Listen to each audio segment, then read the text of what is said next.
Welcome back to Pet Tales. Relocating is a pain really. I mean, you have to move lock, stock and barrel, uproot your entire family and begin a brand new life in a brand new place. I'm sure you're thinking, thank God I have my family with me. You would never leave them behind, right? Which is why it surprises me how people ever so often leave their pets behind. It doesn't have to be the case, you know.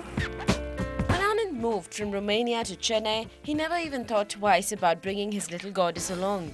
He immediately set to work and researched endlessly to find out what it would take to bring Devi home to Chennai. Basically, it's two things that are most important: the paperwork and the airline. The container has to fit certain criteria. It has to be large enough that Devi can stand up and walk around, and it has to have certain holes, and it has to have a place for water and a place for her food. So those are criteria by the airline.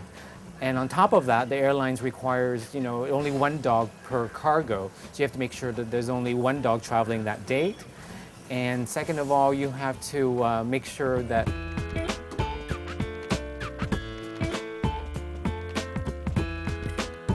But preparing for the move began much before the date of departure.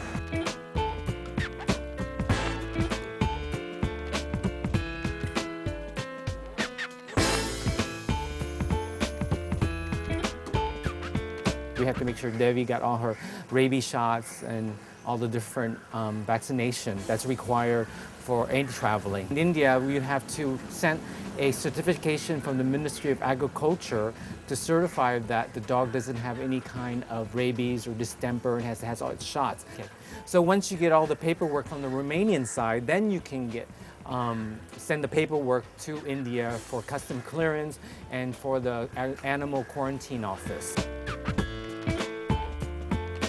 With all her papers and vaccines in order, Devi travelled as cargo on a flight to Chennai. And luckily, India has one of, I think, more liberal policy. There's no quarantine, so she doesn't have to be quarantined for X amount of time.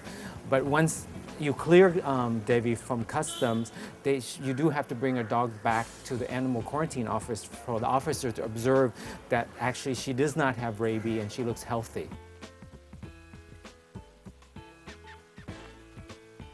Malaika was a month old when Joanne picked her up from a neighbour's litter at Kenya. When Joanne was suddenly evacuated out of the country, she had to leave Malaika behind, but not for long. Joanne moved to India in the summer of 2008 and soon launched into a 3-month-long process of importing her dog from Kenya to Chennai.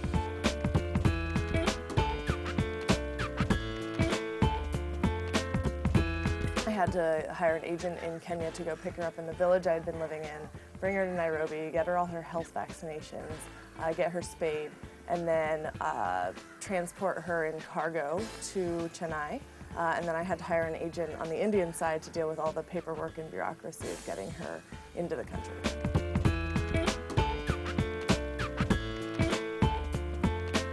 Now, hiring an agent is pretty expensive, but it's worth it because it's a lot more efficient and you save a lot of time, which is very crucial because there's a live animal waiting to get home to you.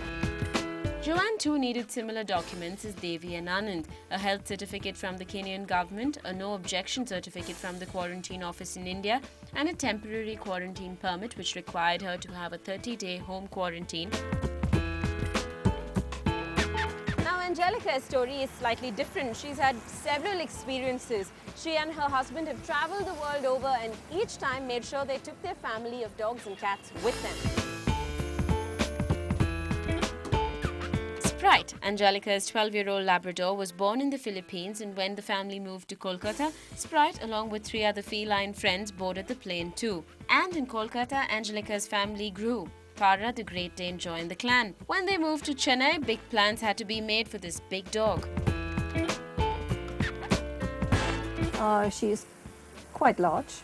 So first of all, we had to buy a big air kennel, which was not a problem. And then we had good old Indian Airlines to fly us all down to Chennai. But it had not always been smooth sailing for Angelica and her travelling pets. The unexpected happened when she was travelling to Delhi with 2 tiny kittens. Each kitten was 300 grams. So we had a proper nice box. I had a handbag, my husband had nothing.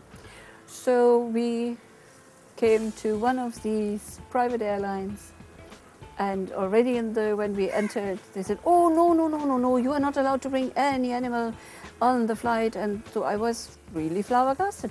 We had to cancel our flight, and we had to go to Indian Airlines. We had to put these little creatures in the hold, and but they reached safely Delhi, and I was very happy to receive them there. Angelica has also travelled with her pets from India to other parts of the world, and she told us that the process is pretty much the same. Paperwork on both sides, vaccinations, and a good airline that would transport your pet with maximum comforts. Internationally is not a problem at all if you have your papers in order. Now it is of course a bit more difficult if you go to Europe, because the European Union, now you have your dog chipped, where a will is away and you don't need to leave your babies behind, and we never did. Then there is the constant debate of whether or not to tranquilize your animal. After speaking to various experts and our case studies, we understood that it's better not to, unless and until your animal gets highly stressed out and hyper. It's going to be a new experience for them. They will be anxious, but there are ways to prepare them beforehand.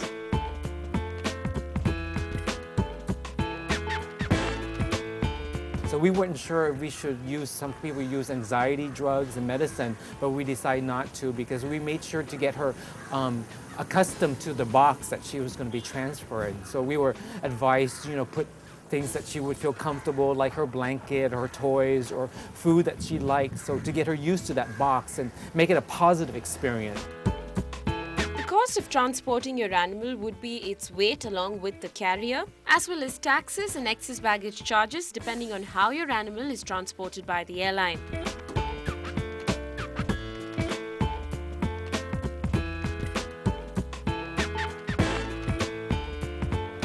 Now, if you're relocating within India itself, then you can always travel on first class or first AC.